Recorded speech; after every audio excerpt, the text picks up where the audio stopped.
Tonight on 8 out of 10 Cats, the bare necessities, it's Bear Grylls.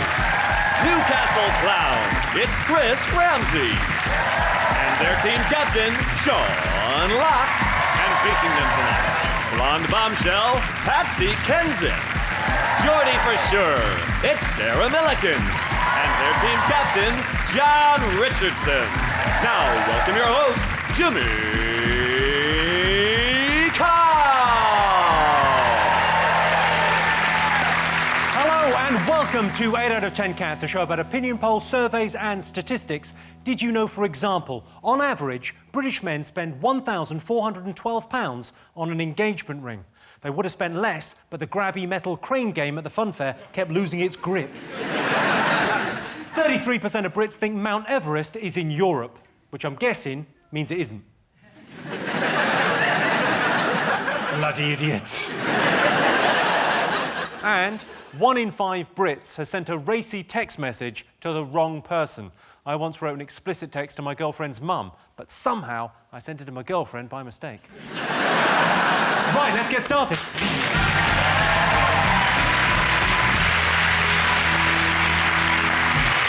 What are you talking about? That's the name of our first round. It's our panellists' job to guess the British public's top 3 most popular talking points. John, Sarah, Patsy, what have the nation been talking about this week? Oh, it's the end of the world. It's the end of the news of the world. They're closing the news of the world just in case the allegations are true. Which is a bit of a clue that they might be. It's a bit like saying, I can't be sure my flatmate was lying when he said he didn't drink the last of the milk, but I have had him killed anyway. But it's good news, isn't it? End of the news of the world. It's always a bit dodgy when you walk in a newsagent and all of the newspapers have got the same story apart from one that's headline just says, look over there. The thing is, it's got to a point now where paedophiles watching this scandal unfold can take the moral high ground. What I did was wrong, but I didn't phone up dead soldiers' parents. You know, that's how bad it is, and I think that they had no choice but to get rid of the news of the world. No choice but for it to go. But what's odd is that none of the editors are being sacrificed. And it's a bit weird, these editors who said, I didn't know anything about this. It's a bit like a butcher holding up a leg of lamb and going, what, they killed a sheep? I had no idea! This is disgusting! Patsy, now, you've been in the tabloids a lot over the years. Have the news of the world ran stories about you? Well, I stopped buying the papers about 15 years ago because... Did you run out of money? Yeah, I did generally stop because you can't start your day like that, you know, because it's... Even if it's not true or it's got some semblance of truth, it's not, you know, it's not healthy. When it was famous people, when it was, you know, Sienna Miller and it was Jude Law, I think everyone sort of think, well, it's OK, that's the game that they're in. Yeah. When it's bereaved families and the families of soldiers, people go, well, they can fuck off. The question is how far. Well, I think you put that very succinctly, and I can't really add to that, you know. So how pleased are you today is really what I'm getting at. I mean, it's, as you say, it's a dark day, I guess, for you know. It's a dark day for evil journalists. Jimmy, I mean, I'm trying to be, you know, diplomatic about it. I mean, it's awful and it's right, but, Don't be diplomatic. They shut it down. Fuck them. There's no news to do. So what do you think about Andy Coulson being arrested this morning? It's an astonishing fall from grace for him because he was the Prime Minister's press secretary. Within a year, he's potentially going to court. And then the fun begins. If they've arrested him, then they have to do Rebecca Brooks as well. Because if he's as implicated as she is, so she has to be arrested as well. Unless there's some kind of old law on the statute books about ginger women. It's a funny old statute. A ginger woman is allowed to hack into your phone if she's a mile from St Paul's Cathedral. Incredible, we've discovered this old law. Rebecca Brooks, there's already footage of her in the inquiry last time. They said, did you pay the police? And she went, yeah. And no one did anything then. I mean, how far do you have to go where she's on camera in front of an inquiry set up to find out whether she paid the police, going, yeah, I paid the police, yeah. I paid them loads of money and they told me loads of stuff. And they went, oh, well, off you go and carry on being a dickhead. Cameron as well, Cameron's involved in it. He had dinner at Christmas, and they won't say... He had dinner at Christmas? The man's a monster! Jimmy, I hadn't finished the sentence. So you're the one looking stupid now. I have no idea. I'm sorry, Sean. He had dinner at Christmas in a tutu. He was wearing a tutu and he was riding a pig. Stop it. Yeah, flying a kite. So there, so I win. No, he had dinner at Christmas with James Murdoch and Rebecca Brooks. But they won't say whether it was Christmas lunch or not, which is quite significant lunch to have with someone, isn't it, of that power, just when this deal was about to go through.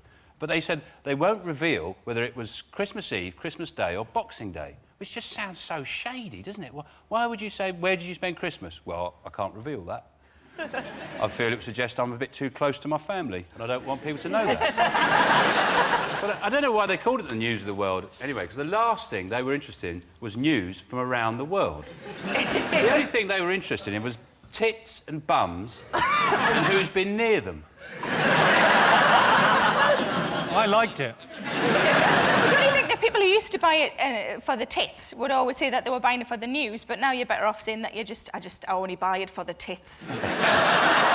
It's been shit for years, though, hasn't it? They've been hacking people's phones and going to every depth, and they still it's just crap.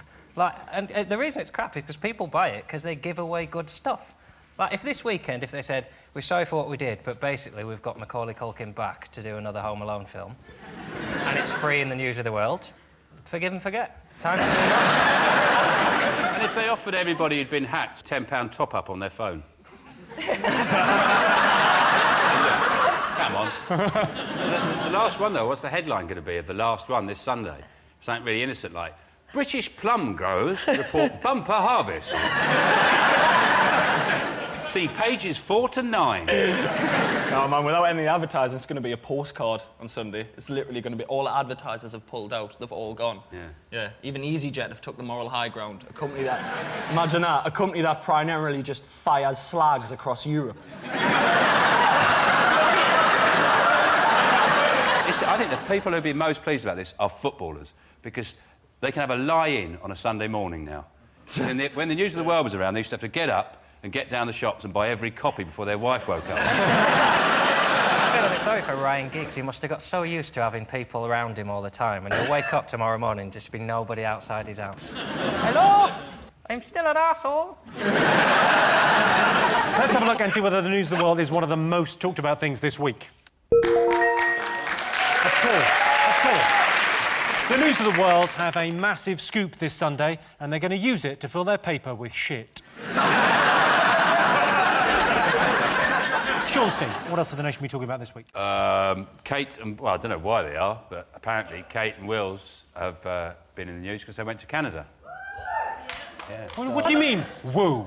The thing is that this country gets kind of semi-enthusiastic about it, but America go... I mean, it's crazy, crazy news over there. It's like the front of every magazine and... Huh?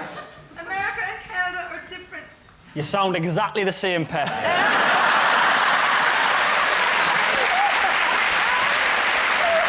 It's such a boring story.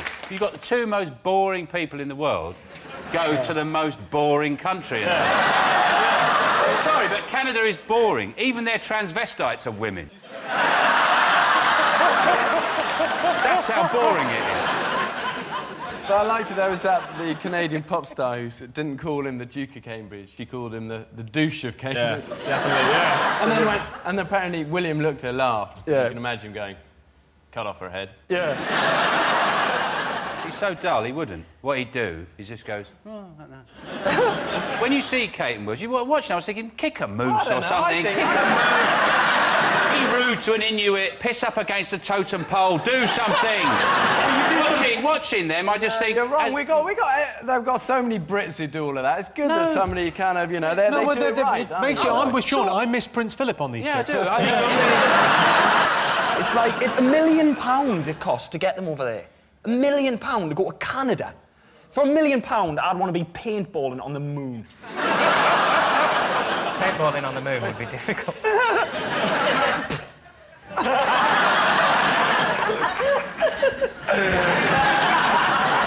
You spoil everything.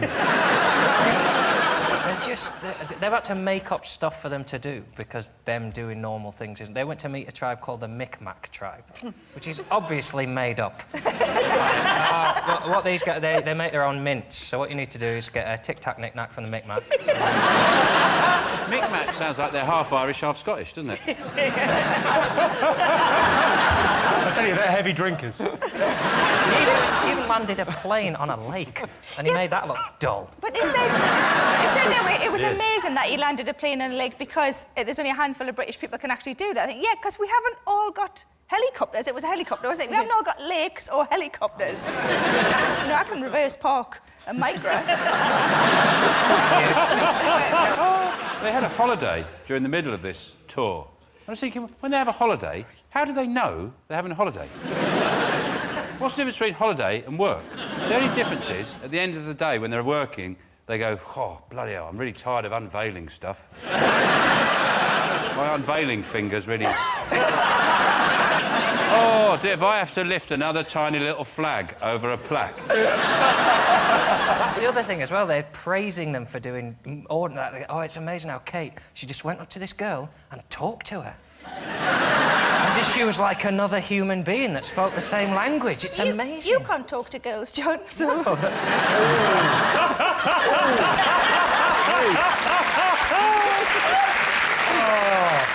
That's why we put 2 girls on your team. We thought we'd give you a chance. We've paid women to talk to you. I've done that. OK, let's have a look and see if it's up there. Yes, this week, Kate and William have toured Canada. Prince William is a dashing helicopter pilot, a mega-rich heir to the throne with a beautiful wife who commands the affection of an entire nation. If you're watching, William, I have to admit, you're better than me in almost every conceivable way. Well done, Baldy. He is receding literally by the hour, isn't it? You can just see it as you're going... He's unveiling his head.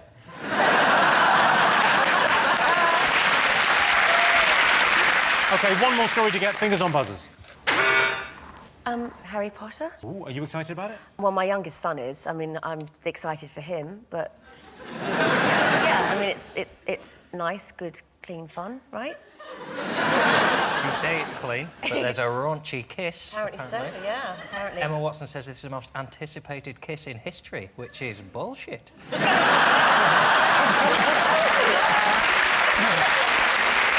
it's such a huge obsession for people. I mean, I took my youngest son, we went to Universal Studios, and you can kind of get your head around it when it's like an 11-year-old wanting to wear the, Hogwarts cape and the tie and buying the wand and getting on the ride with all the gear. I mean, it's a bit weird, but, you've got grown-up people. I mean, there's a certain type of person that goes to theme parks as a grown-up on their own, I think. It's Pedo. But there's these adults in all the gear, and they're screaming and shouting on the ride, because you sit on a bank of, like, 4, one extra than this, and they're, these grown-ups are going, yeah, man, woo, let's go, come on, Harry, and you're looking at these people thinking, why? I mean, it's just the weirdest thing I've ever seen in my life. It's a real come down for the actors, though, isn't it? Because their lives aren't going to be as glamorous, because the special effects in Panto aren't that great. They're going, Daniel, when you fly, Big Dave's going to pull on the rope. And you have to make the whooshing noise yourself. OK, so Big Dave... He's going to spend that 48 million, and in 20 years' time, he's with the Chuckle Brothers and Daniel Radcliffe. Daniel Radcliffe was asked what advice he would give to his younger self, and he said, don't try too hard to be something you're not, which is the essence of acting. If I could go back and talk to my younger self, I'd say, don't worry about anything. In the future, you invent a time machine.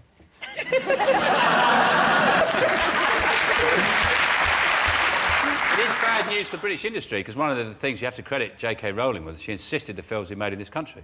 So all those films, largely, British crew worked on them, British production houses. Well, maybe she should write another. She should string it out a bit. That would be a good thing. No, she didn't. Well, You know she didn't write it, don't you? You know that, don't you? Is it? It's a biography. She met this guy called Harry Potter. He was working in a coffee shop, and she wrote down his life story. Is it really a true? Yeah, it's true story. Even the bit at the end Even the bit at the end. The bit with the thing with the guy? Yeah, you know how he dies from the eats the peanut? It turns out all along he had a peanut allergy. Let's have a look and see what Harry Potter is one of the most talked about things this week. Yes, the premiere for the final Harry Potter film was last night. The baddie in Harry Potter is referred to as he who must not be named, presumably because he's shagging Ryan Giggs' sister-in-law. So the other round, Sean, Bear and Chris have 1 point. John, Patsy and Sarah have 2. Welcome back to 8 out of 10 Cats. Our next round is Pick of the Polls. Sean, Bear and Chris, your turn first. What do you like the look of? Well, we've got Bear Grylls on, so we'll go for the man trying to start a fire. OK, here is your question. Most people believe they could survive alone for a week in the wilderness. True or false? They probably believe it, but they probably wouldn't. Yeah, but I would. I've watched nearly all of your shows. I am genuinely a massive fan. I've watched nearly all your shows, and it seems like nothing can't be solved by drinking your own piss. It's very overrated, drinking your own pee. All right, The worst one I had was I'd killed this snake in the desert and I skinned it, and I thought I'd pee inside the skin and keep it as like a water bottle around my neck. And then about a day later, after being kind of in the heat of the desert, and I drank it, and it was like mix all the snake innards, and I thought, this really is a bad cocktail. Drinking your own urine is meant to be good for you. Nonsense. I put my back out.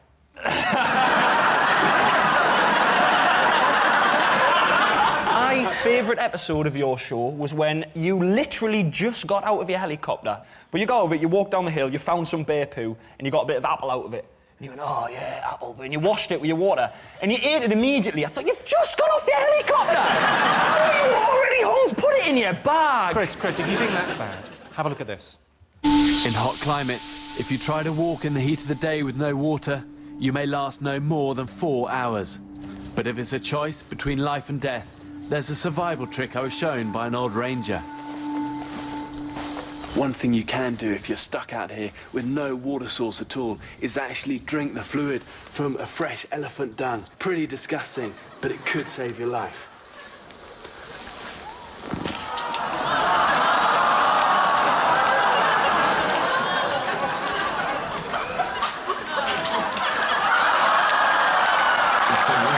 Resort. There can be harmful bacteria in that water, but if you have nothing else to drink, it could buy you extra time.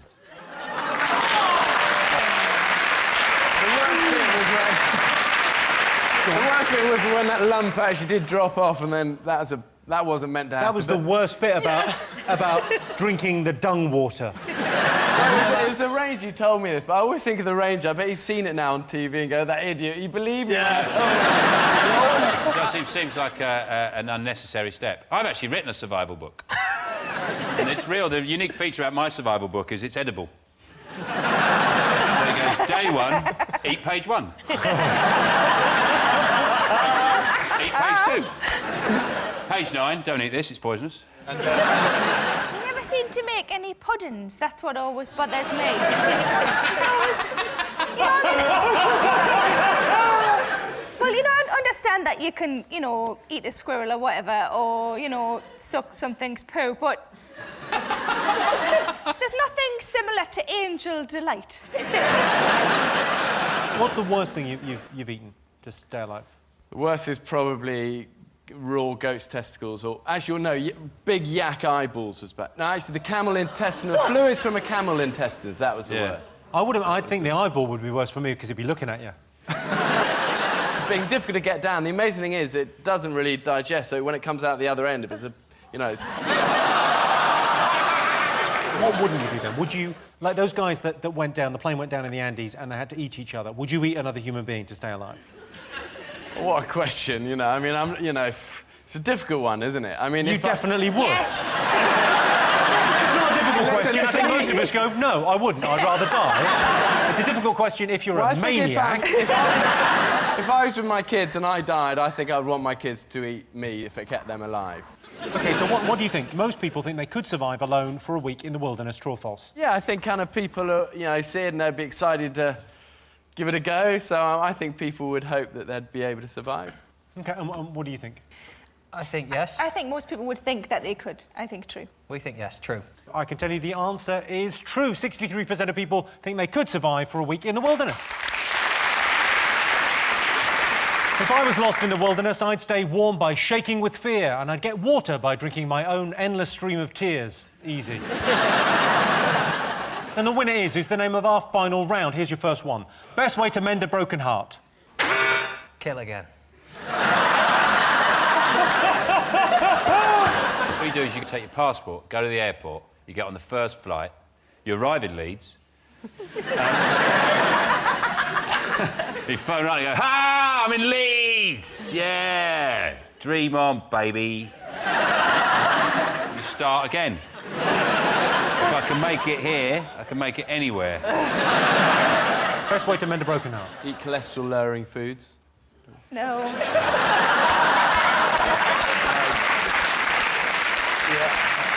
It's a practical survival guide. Is it eat trifle with your hands? Can I ask, in all seriousness, have you eaten trifle with your hands? Yeah. How is it better than with cutlery? There wasn't any cutlery. It wasn't by choice, John. How is there trifle and not cutlery? What world do you... They'd got one, and I couldn't wait till I got in.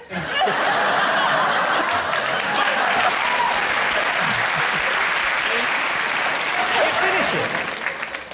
I got the most of it in. There must be a point when you've kind of had enough and you're just covered in trifle and you've got half a trifle left. You sing, "Oh, no."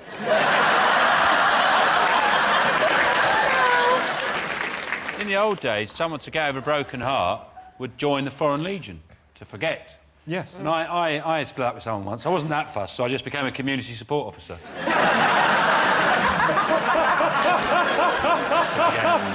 To forget, Brian. Is it have sex with a much younger man? Just guessing. I tried that, and if anything, it made it worse. I'll give you a clue. You were quite close with the going to Leeds thing. Find yourself, like, gap year, travelling, backpacking. I'll give you that. Near enough, yes. Yes, the best way to mend a broken heart is to go on holiday. I remember I was heartbroken after my relationship with Keira Knightley ended. I guess it was my fault, because I was seeing Halle Berry behind Keira's back, and the stress of keeping both those relationships from Megan Fox got too much for me. So I went away on a little holiday, which my family booked for me using 2 doctors and a magistrate. Well, that sound tells me it's the end of the round and the end of the show, which means the final scores are Sean's team have 3 points, John's team have 3 points, which means it's a draw. Everyone's a winner. Thanks to all our panellists, our wonderful studio audience, and for all of you for watching at home. If you want more, tune in to 8 out of 10 Cats Uncut on Wednesday. That's it from us. Good night.